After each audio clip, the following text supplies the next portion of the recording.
Bismillahirrahmanirrahim. Assalamualaikum warahmatullahi wabarakatuh. Hamdan katsiran thayyiban mubarakan fihi, asyhadu an la ilaha illallah wahdahu la syarikalah wa asyhadu anna Muhammadan abduhu wa rasuluhu alladzi la nabiyya ba'da, amma ba'd.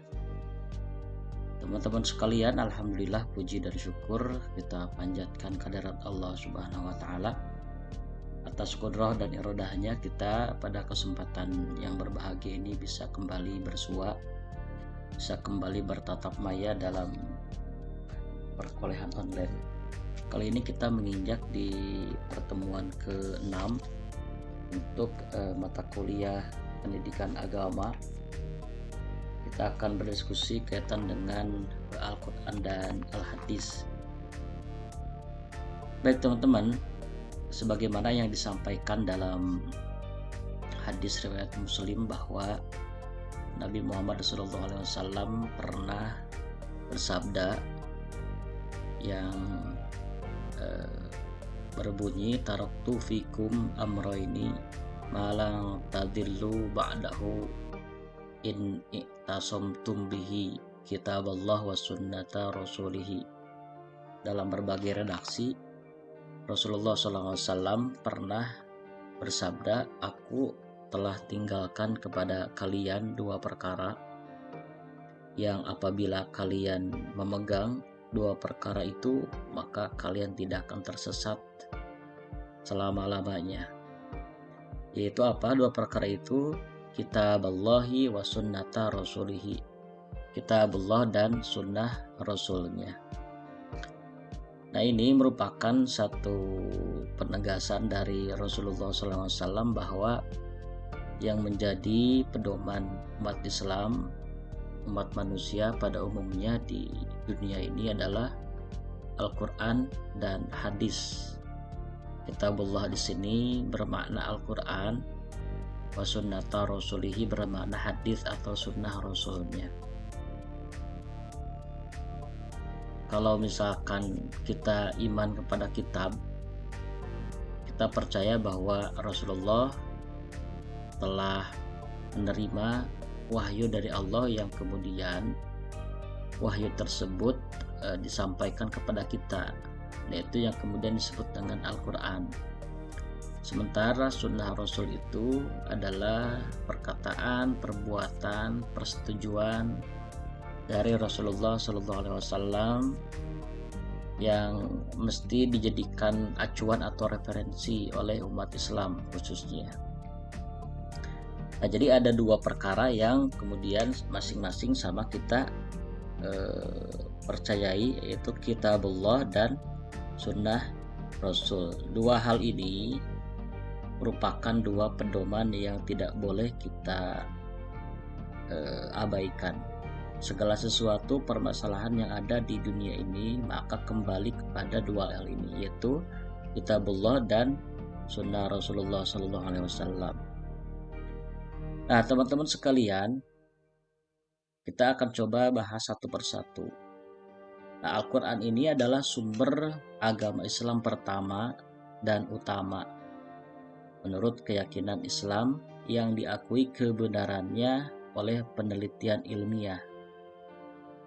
Nah, Al-Quran ini adalah kitab suci yang memuat firman-firman atau wahyu Allah sama benar dengan yang disampaikan oleh Malak Jibril kepada Nabi Muhammad SAW sebagai Rasulullah, diturunkan sedikit demi sedikit selama 22 tahun, 2 bulan, 22 hari, mula-mula di Mekah, kemudian di Madinah. Tujuannya untuk menjadi pedoman atau petunjuk bagi umat manusia dalam hidup dan kehidupannya mencapai kesejahteraan di dunia ini dan kebahagiaan di akhirat kelak. Jadi Al-Quran ini adalah sumber utama ya, sumber utama, sumber yang paling pokok nih, sumber pertama dan utama menurut keyakinan Islam. Nah, Islam ini kan tahu bahwa dari mulai Nabi Adam sampai Nabi Muhammad SAW, semua ajaran yang dibawa oleh Nabi Adam sampai Nabi Muhammad adalah Islam. Tidak ada pertentangan satu dan lainnya. Hanya saja mungkin karena beberapa faktor, beberapa hal sehingga kemudian terjadi penyelewengan kaitannya dengan kitab-kitab yang bisa dirubah oleh mereka. Tetapi Al-Quran ini menjadi penyempurna ajaran Islam sebelumnya, dari mulai Nabi Adam alaihissalam sampai Nabi Isa alaihissalam disempurnakan oleh Nabi Muhammad SAW. Jadi Al-Quran ini sebagai sebagai penyempurna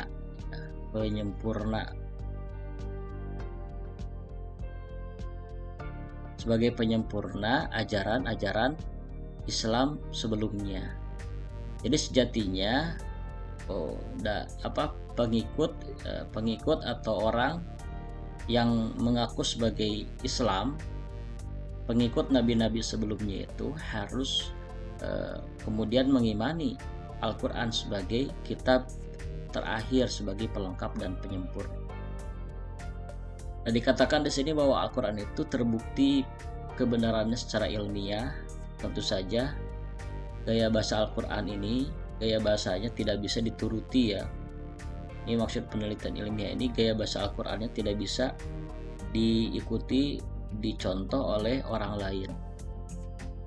Tidak ada satu orang pun yang sepandai apapun dia bisa kemudian menyamakan atau membuat kalimat-kalimat yang sama dengan Al-Quran. Nah, disampaikan kepada Nabi Muhammad SAW secara berangsur ya. Nah, maksud sedikit demi sedikit ini artinya berangsur-angsur, tidak langsung 30 juz begitu, langsung pada satu malam, tetapi berangsur selama kurang lebih berapa tahun? Selama 22 tahun 2 bulan 2 hari. Nah, pertama itu bermula di kota Mekah ya. Di kota Mekah selama berapa tahun? Kurang lebih ya 13 tahunan. Nah, 13 tahunan, dan kemudian di kota Madinah kurang lebih ini 10 tahunan. Kurang lebih ya.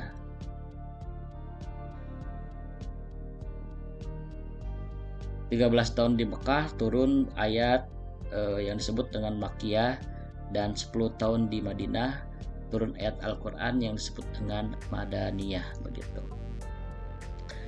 Nah, teman-teman sekalian, Al-Quran yang menjadi sumber nilai dan norma umat Islam itu terbagi ke dalam 30 juz, 114 surat, lebih dari 6.000 ayat atau 74.499 kata atau 345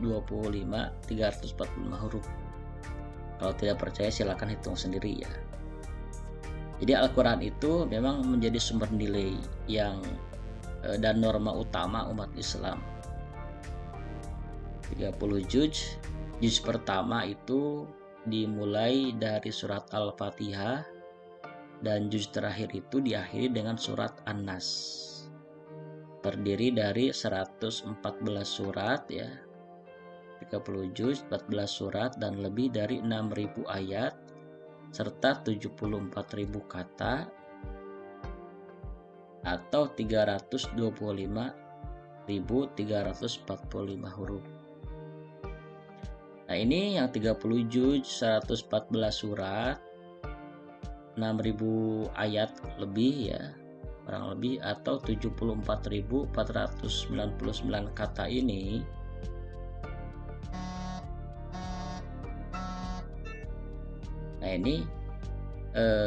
terkandung beberapa ayat ya, terkandung beberapa muatan-muatan atau kandungan-kandungan ayat yang nanti akan kita bahas.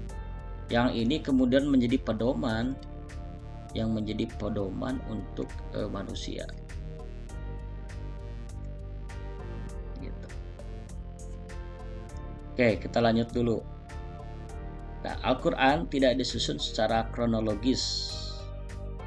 5 ayat pertama diturunkan di Gua Hiro pada malam 17 Ramadan tahun pertama sebelum hijrah, atau pada malam nuzulul Quran ketika Nabi Muhammad berusia 40 atau 41 tahun.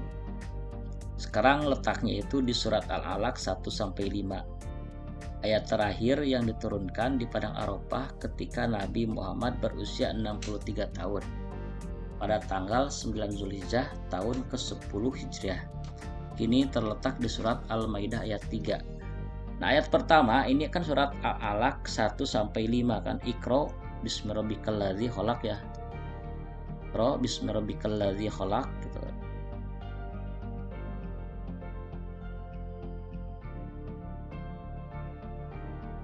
Ini kan ayat pertama sampai ayat 5 ya, sampai ayat 5.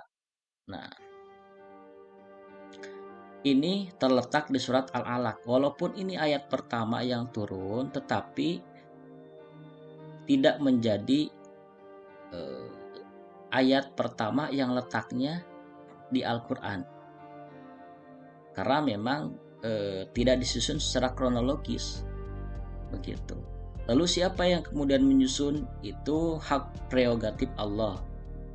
Begitu. Nah, sementara ayat terakhir itu yaitu surat Al-Maidah ayat 3 ya, ayat terakhir nih. Surat Al-Maidah ayat 3 yang turun ketika Rasulullah berusia 63 tahun di Padang Arafah. Rasulullah kemudian menyampaikan ayat al-yauma gitu kan, akmaltu lakum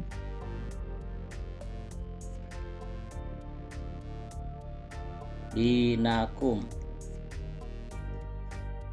Hari ini aku sempurnakan bagi kalian agamamu dan seterusnya. Nah, ayat ini surat Al-Maidah ayat 3 ini menjadi ayat terakhir yang disampaikan kepada Rasulullah SAW, tetapi secara urutan ayat tidak diposisikan sebagai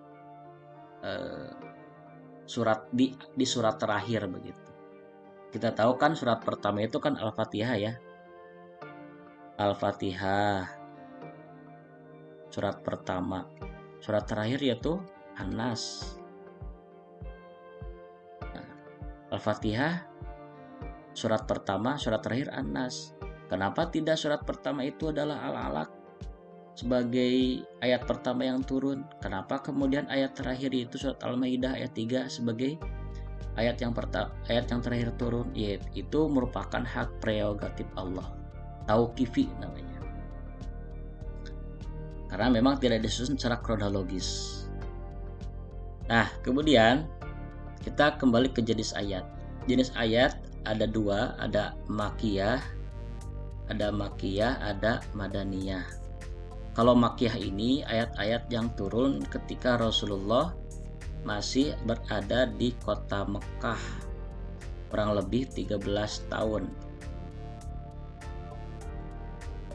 Sementara madaniyah ini yaitu ketika Rasulullah di Madinah kurang lebih 10 tahun.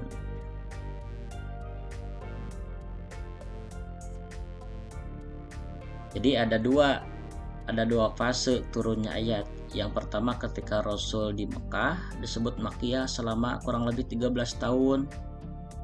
Yang kedua ada madaniyah ketika Nabi di Madinah kurang lebih 10 tahun. Jadi yang 30 juz itu terbagi dua. Ada 19 di Mekah ya, 19 juz.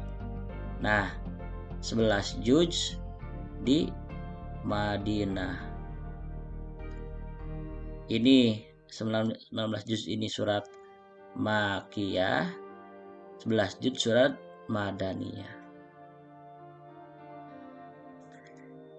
Oke, selanjutnya nih kita akan coba bahas ciri-ciri ya. Yang pertama adalah surat Makiyah itu umumnya pendek-pendek. Ada 19 juz, 86 surat dan 4.780 ayat. Sementara untuk Madaniyah umumnya panjang-panjang, terdiri dari 11 juz, 28 surat dan 1456 ayat. Jadi dilihat dari segi ini ayat-ayat Makkiyah itu lebih banyak ya. Lebih banyak ayatnya, suratnya, dan juga juznya.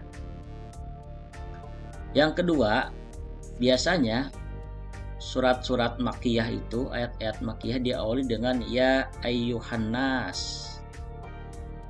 Kalau kita menemukan di Al-Quran ayat yang diawali dengan ya ayyuhan nas, bisa dipastikan itu adalah surat-surat Makkiyah. Sementara kalau surat Madaniyah ini identik dengan ya ayyuhalladzina amanu.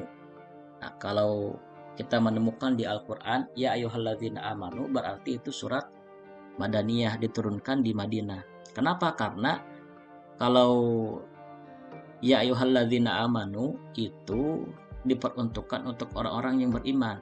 Ketika Rasulullah SAW berada di Madinah, banyak sekali umat manusia yang masuk Islam dan beriman.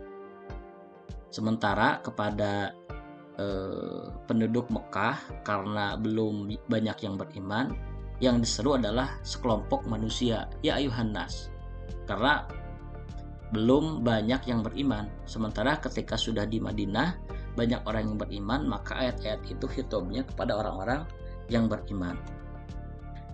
Nah, kemudian ciri-ciri surat Makkiyah selanjutnya ya, umumnya ini mengenai tauhid, yakni keyakinan pada kemahasaan Allah. Kemudian umumnya berbicara mengenai hari kiamat, kemudian berbicara mengenai akhlak dan kisah-kisah umat manusia masa lalu. Nah, ini salah satu ciri dari ayat-ayat Makkiyah. Nah, kalau ayat Madaniyah ini identik dengan ayat-ayat yang berbicara mengenai masalah hukum, keadilan masyarakat, dan sebagainya. Begitu. Nah, kenapa ini tauhid? Ya karena memang ketika di Mekah, umat-umat manusia waktu itu belum banyak yang Islam, masih banyak yang menyembah berhala. Ya, patungnya itu yang kita kenal, ada Lata, ada Uzza, ada Manat, ada Hubal. Itu keyakinan mereka, keyakinan nenek moyang. Sehingga ayat yang turun itu berbicara mengenai tauhid. Kemudian tentang hari kiamat, tentang akhlak, ya karena memang Rasulullah diutus untuk menyempurnakan akhlak salah satunya. Dan akhlak umat manusia waktu itu disebut dengan jahiliyah, masyarakat jahiliyah. Luar biasa, segala apapun dilakukan, kejahatan, kriminalitas apapun dilakukan oleh mereka. Nah, kemudian ciri yang ketiga, diturunkan kurang lebih 12 tahun 13 hari ya. Sementara Madaniyah 10 tahun 2 bulan 9 hari begitu. Ini mungkin tepatnya. Kalau dirata-ratakan, mungkin kalau Makkiyah itu 13 tahun, kalau Madaniyah 10 tahun. Nah, ini diantara ciri-ciri umum perbedaan antara ayat-ayat Makkiyah dan ayat-ayat Madaniyah. Nah, kemudian Al-Quran yang terdiri dari 30 juz, 114 surat, 6.326 ayat itu sistematikanya ditetapkan Allah sendiri melalui malaikat Jibril yang disampaikan kepada Rasulnya Muhammad. Allah lah yang menentukan kemana ayat yang turun, kemudian disisipkan di antara ayat yang turun terlebih dahulu. Jadi ini disebut dengan istilahnya tauqifi kalau tidak salah. Jadi ketetapan yang tidak bisa kita ganggu gugat. Urutan surat pertama Al-Fatihah ya, Al-Fatihah gitu. Dan yang terakhir An-Nas ini merupakan hak prerogatif dari Allah Subhanahu wa taala. Kita tidak boleh protes begitu. Yang diturunkan melalui malaikat Jibril. Nah, sistematikanya itu tidak seperti sistematika buku ilmiah, mengikuti metode tertentu. Suatu masalah dibicarakan dalam beberapa bab, bagian atau butir. Oleh karena itu, kalau kita membaca Al-Quran masalah akidah, misalnya berdampingkan dengan soal hukum, sejarah umat yang lalu, disatukan dengan nasihat, dorongan atau tanda-tanda kebesaran Allah yang ada dalam semesta. Soal perang berurutan dengan hukum minuman yang memabukkan, perjudian, pemeliharaan ayat anak yatim, dan perkawinan dengan orang-orang musyrik seperti yang didapat dalam surat Al-Baqarah. Jadi kalau di buku kan biasanya identik runtut ya, bab 1 itu misalkan pengertian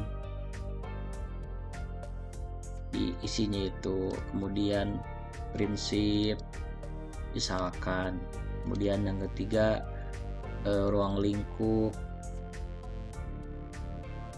Nah kalau ayat Al-Quran itu Allah yang nyusun, Allah yang kemudian memiliki kuasa untuk meletakkan ayat mana berdampingan dengan ayat mana begitu. Karena Allah lebih tahu apa yang dibutuhkan oleh umat manusia, oleh umat Islam pada khususnya.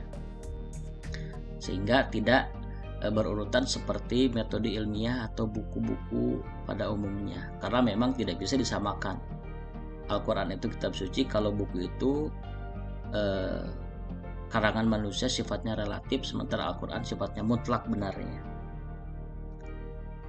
Kemudian kita akan coba bahas mengenai isi kandungan Al-Quran, ya, isi kandungan Al-Quran. Yang pertama, isi kandungan Al-Quran itu berbicara mengenai akidah. Berbicara mengenai akidah.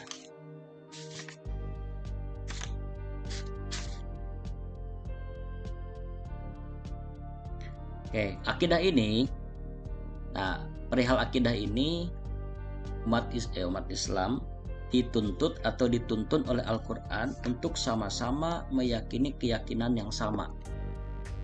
Akidah Islamiyah.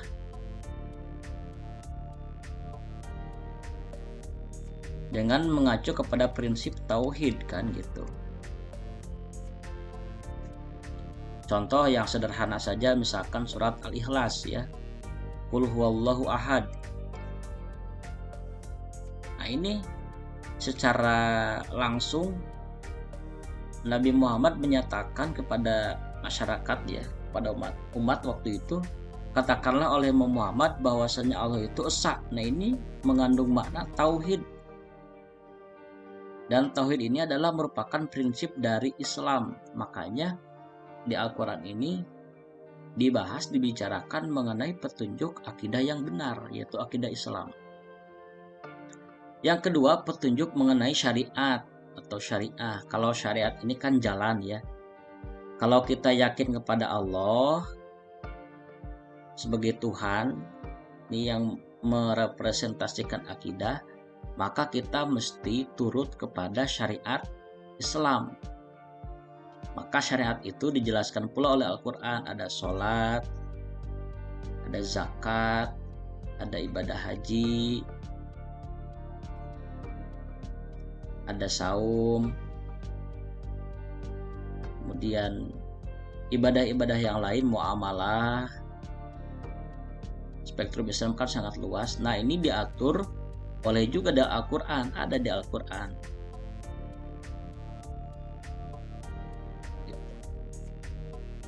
Kemudian petunjuk mengenai akhlak. Di Al-Quran juga membicarakan mengenai bagaimana akhlak yang mesti dilaksanakan atau mesti dihadirkan oleh umat manusia. Akhlak itu ada akhlak mahmudah, ada akhlak mazmumah. Nah, yang bahasanya sudah dibahas tempo lalu ya oleh kita. Kemudian kisah-kisah umat masa lampau. Kisah-kisah umat masa lalu yang menjadi pelajaran buat umat setelahnya. Makanya di antara ayat Al-Quran ada yang berbunyi faksusil qososo la'allahum yatafakkarun. Ceritakanlah kisah-kisah olehmu Muhammad supaya apa? Supaya mereka bisa mengambil pelajaran dari kisah yang dijelaskan dalam Al-Quran. Banyak sekali ayat-ayat atau kisah-kisah dalam Al-Quran yang bisa menjadi pelajaran untuk umat setelahnya, dan juga menjadi hal yang mesti kita perhatikan Kalau umat terdahulu ada yang disiksa, cari atau lihat penyebabnya apa. Jangan sampai penyebabnya malah dilaksanakan atau dikerjakan oleh umat setelahnya. Kemudian berita zaman di masa depan ini kaitan dengan prediksi yang pasti adanya, misalkan hari kiamat ya. Kemudian benih dan prinsip ilmu pengetahuan.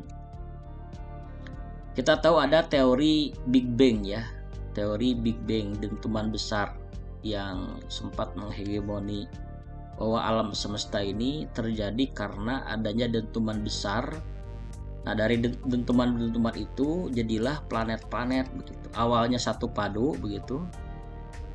Kemudian terjadi ledakan. Nah, ledakan ini yang kemudian menjadikan planet-planet dan benda-benda angkasa lainnya. Di Al-Quran sudah menyebutkan kanata rotkon, kan asalnya kan dalam ayatnya itu kanata rotkon fafataknahuma. Awalnya itu satu gumpalan asap, kemudian kami pecahkan asap-asap itu. Hampir sama dengan teori Big Bang. Bahkan banyak ayat Al-Quran yang tidak bertentangan dengan penemuan ilmiah setelahnya. Kemudian hukum yang berlaku bagi alam semesta disebut dengan hukum sunnatullah atau hukum takwiniyah. Ini berbicara mengenai pergantian siang dan malam.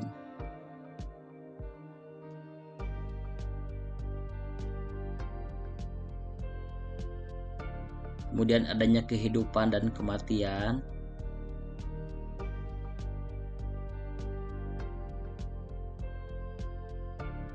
Termasuk hal yang diulas oleh Al-Quran begitu. Karena berlaku untuk alam semesta. Oke, sekarang kita ke Al-Hadis ya. Sumber kedua kita percepat saja. Sumber kedua yaitu Al-Hadis. Hadis adalah sumber kedua agama dan ajaran Islam. Apa yang telah disebutkan dalam Al-Quran dijelaskan atau dirinci lebih lanjut oleh Rasulullah dengan sunnah beliau. Karena itu sunnah Rasul yang kini terdapat dalam hadis merupakan penafsiran serta penjelasan otentik sah yang dapat dipercaya sepenuhnya tentang Al-Quran. Jadi memang Al-Quran ini kan Al-Quran ini sifatnya itu syumul ya. Syumul mencakup secara keseluruhan. Segala aspek dibahas ya. Ibadah, muamalah, kemudian jinayah, dan seterusnya masih banyak ya. Spektrum kehidupan dibahas oleh Al-Quran secara umum, secara syumul. Tetapi perinciannya itu misalkan ibadah sholat ya. Misalkan ibadah sholat. Nah, sholat ini dijelaskan dalam Al-Quran. Wajib aqimus sholat ya gitu kan. Aqimus sholat.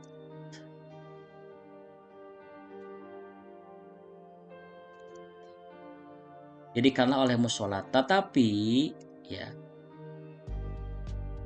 tata cara, kemudian waktunya, ketentuannya dibahas lebih rinci dalam hadis. Jadi dibahas lebih rinci dalam hadis. Al-Quran ini kan sifatnya syumul, mencakup segala aspek kehidupan. Tapi kemudian diperinci oleh hadis. Contohnya sholat aja, sholat yang biasa kita laksanakan. Sholat itu wajib. Banyak ayat Al-Quran yang menjelaskan tentang itu. Contohnya misalkan redaksinya aqimus sholat, dirikanlah sholat. Nah, tata caranya itu, waktunya itu kan tidak ketahuan, tidak dibahas dalam Al-Quran. Maka dibahasnya dalam hadis begitu. Ini disebut dengan dirinci lebih lanjut oleh hadis. Nah, kemudian para ahli hadis umumnya menyamakan istilah hadis dengan istilah sunnah. Namun, ada sementara ahli hadis mengatakan bahwa istilah hadis itu dipergunakan khusus untuk sunnah qauliyah atau perkataan Nabi. Sedang sunnah fi'liyah, perbuatan Nabi, dan sunnah takririyah tidak disebut hadis tetapi sunnah saja. Jadi ada hadis, ya, ada sunnah. Nah, kalau hadis ini identik dengan qaul, ucapan Nabi. Kalau sunnah ini lebih umum, perbuatan, juga persetujuan Nabi. Jadi kalau hadis ini identik dengan ucapan Nabi, kalau sunnah ini lebih umum, mencakup perbuatan dan persetujuan Nabi Muhammad SAW. Biasanya kalau hadis itu, kalau qaul itu identik dengan qala Rasulullah, bukan. Berarti ini ucapan Rasul. Kalau perbuatan ini biasanya kana Rasulullah.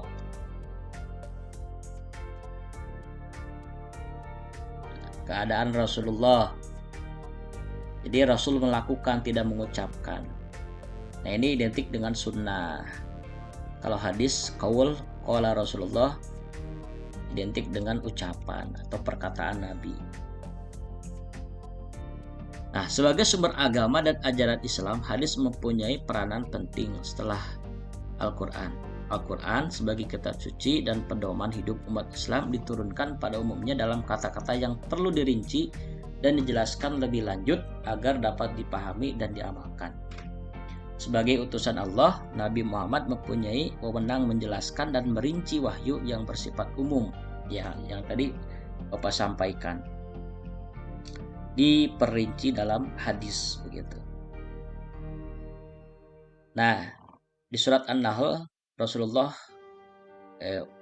Allah berfirman, A'udzubillahi minasyaitonirrajim wa anzalna ilaika dzikra litubayyana linnas ma nuzila ilaihim wa la'allahum yatafakkarun. Jadi di antara fungsi Al-Qur'an itu untuk menjelaskan kepada manusia. Wa anzalna ilaika ini, dan kami turunkan Al-Qur'an, ya.